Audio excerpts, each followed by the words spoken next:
Excuse me po, pwede mag-apply sa YG? O sige, pasok ka dito.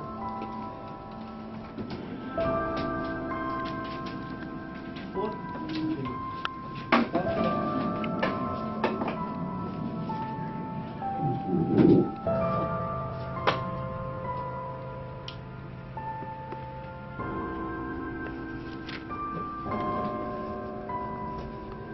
Ako si Aton, at dito nagsisimula ang aking kwento.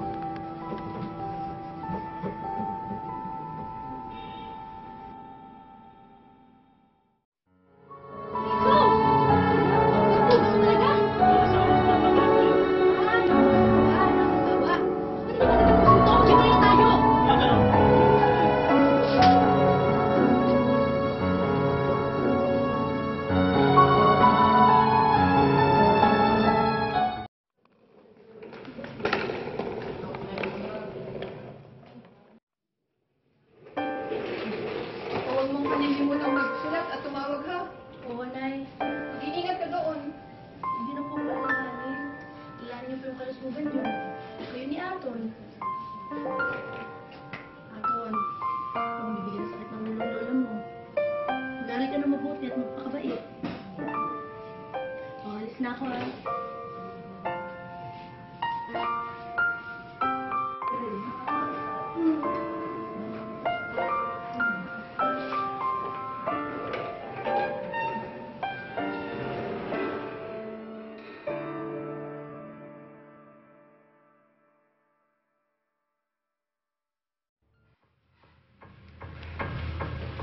Aton! Aton! Gising ka na! Gising na! Gising ka na dyan! Kaya nakakatang mo talaga eh! Uy, Joey! Ano sa tingin niya yung ginagawa mo? Wala akong karapatan saktan si Aton. Lumayas ka sa pamamahay na to! Sa isang iglap, bigla na lamang nagkaganto ang buhay ko. Napasa ko lang. Sa kabila nito, hindi pa rin pala mailap ang kapalaran.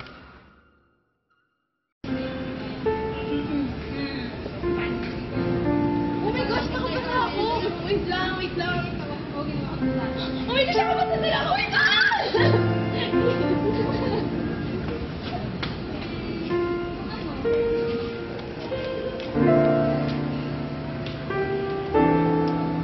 Uy, pwede share lang sa grita. Sige.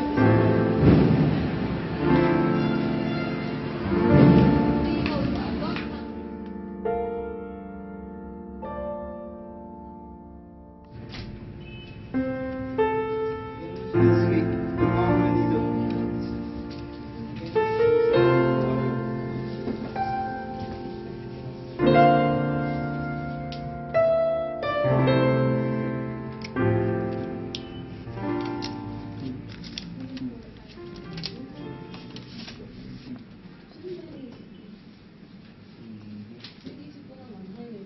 Nagugutom ka ba? Gusto mo kumain? Sarap. Kain muna tayo. Nagugutom din ako.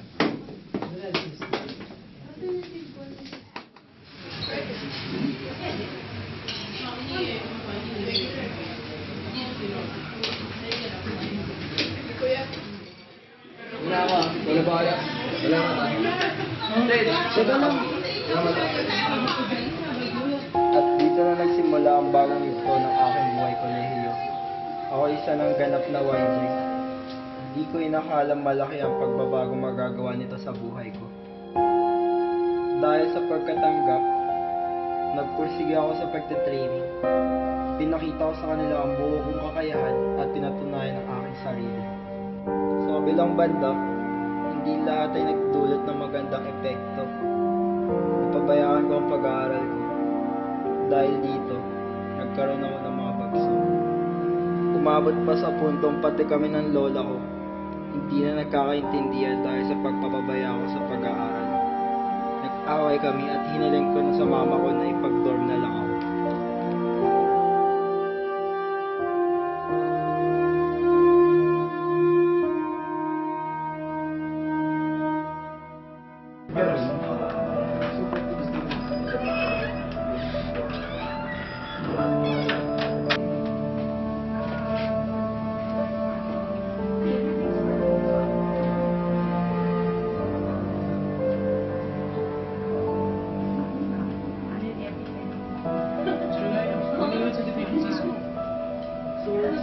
Paano po yun? Naghanap ng libre school. Pero sir, di ba meron po nung reconsideration? Pero, sir, Hindi far lang sana. Saan? Ayun itong Google Bluetooth sa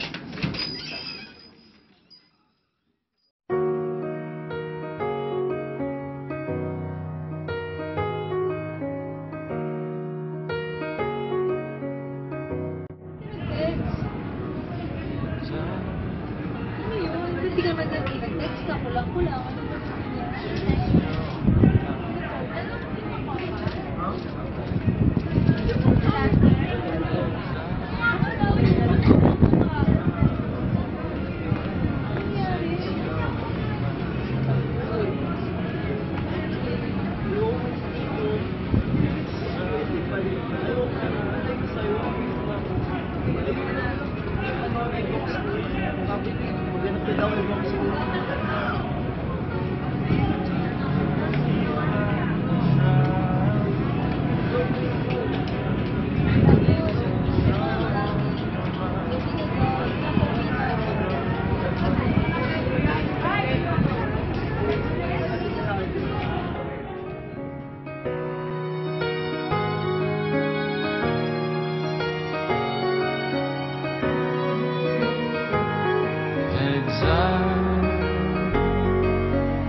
Ewan ko sa'yo, Aton.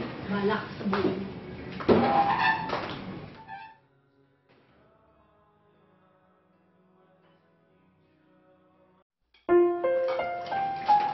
Ma, kanina kasi nakita ko sa internet, hindi na daw tumatanggap UST ng promissory notes. Ano? Halos 60,000 ang utang natin. Saan tayo kukuha ng ganyang kalaking halaga? Hindi natin mababayaran yan. Uy, sabihin niyo ma. Tumili ka sa pag-aaral mo. Wala tayong makakita. Hindi! Ayoko! Gagawa ka ng paraan. Aton! Saan pupunta?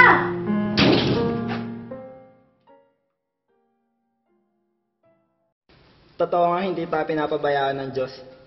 Hindi doon natapos ang nagsisimulang mga pangarap ko. Kamusta ka naman natin? Okay naman po, Father. Sige. Ito yung ating agreement. Nakasaad dyan na pwede ka uling mag-enroll ngayong second sem. Talaga po? Maraming salamat po, Father. Pagbubutihin ko po yung pag-aaral ko. Talaga mabuti ay. Opo. Maraming salamat po ulit. Thank you po.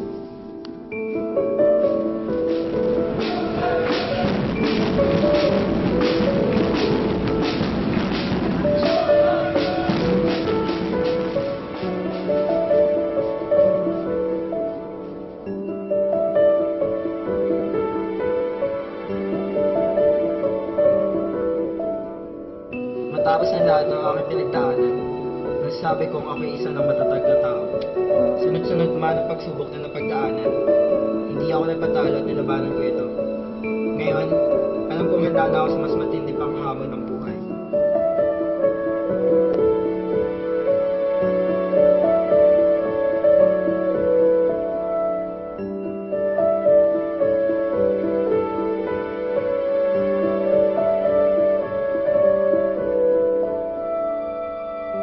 Ako, si Aton, isang masayahing tao sa kabila ng isang mahirap na buhay. Noon, mahiyain ako at hindi marunong lumaban. At dahil sa mga pagsubok na pinagdaanan ko, ito na ako ngayon. Hindi na ako nagpapapay kahit kanino.